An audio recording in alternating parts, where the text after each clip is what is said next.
ગત રવિવારે સવારે બી ડિવિઝન પોલીસ સ્ટેશનના વેલનાથપરા વિસ્તારમાં એક યુવતીની મૃતદેહ મળી આવી હતી. પ્રથમ દ્રષ્ટિએ આ યુવતીના માથામાં ઈજાઓના નિશાન હતા.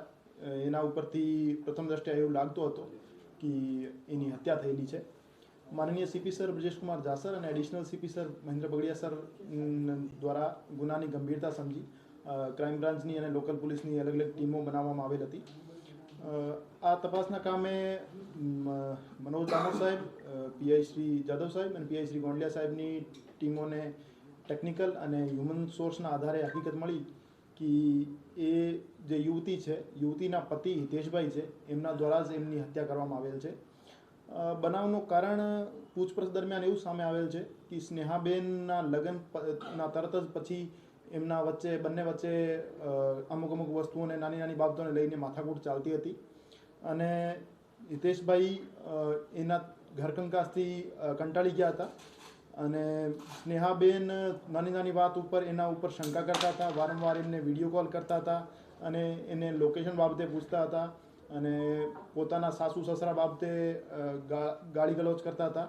આ બધી વસ્તુઓથી કંટાળીને હિતેશભાઈ તે દિવસે એમને બહાર જમવાનું લઈ જઈ એવું કહીને સ્કૂટી ઉપર બેસાડી બનાવવાળી જગ્યા ઉપર લઈ ગયા હતા અને એના માથામાં લોખંડનો સળિયો મારીને એમની મૃત્યુ નિપજાવેલ હતી. એના માથા ઉપર 3 ઘાવ હતા, એક નાક ઉપર, એક કાન ઉપર અને એક માથાના પાછળના ભાગે. એના કારણે એનું મૃત્યુ નિપજે. પતિ પર શંકા કઈ રીતે ગઈ? કારણ કે જ્યારે એને સ્ટોરી અલગ અલગ બનાવતો હતો.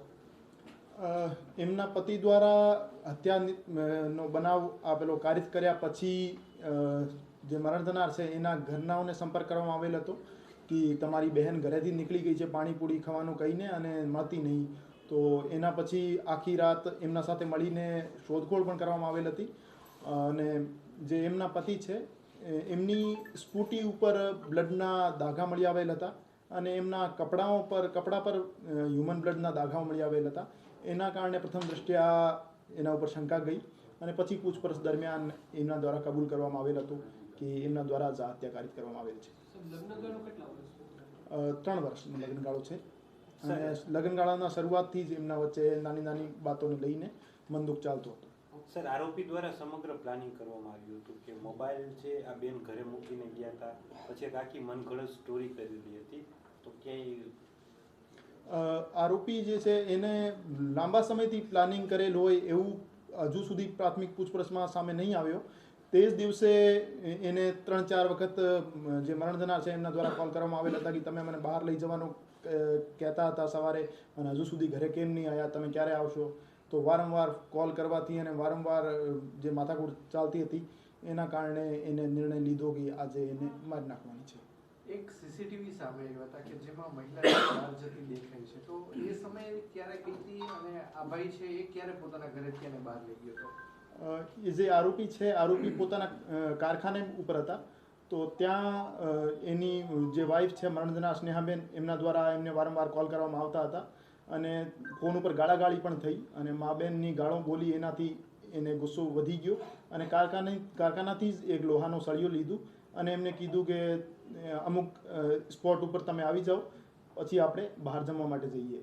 અને ત્યાં સ્કૂટી ઉપર બેસાડીને અવાવરૂ જગ્યા ઉપર લઈ ગયા અને પછી એમના માથા ઉપર વાર કરેલ.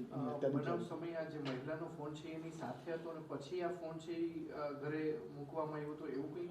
ફોન જે મરણ થનારનો છે એ ડિસ્ચાર્જ હતો, એના કારણે મરણ થનાર ફોન ઘરે જ મૂકીને આવ્યા હતા અને 7:45ની આજુબાજુ ઘરેથી મરણ થનાર નીકળે છે કેમ કે એમના હસબન્ડે એમને બોલાવ્યા હતા અને 8:15 થી 8:30 વચ્ચે આ બનાવનો સમય છે. આ બનાવ સમયે જે 2 વર્ષનું બાળક હતું એ કઈ જગ્યા હતું?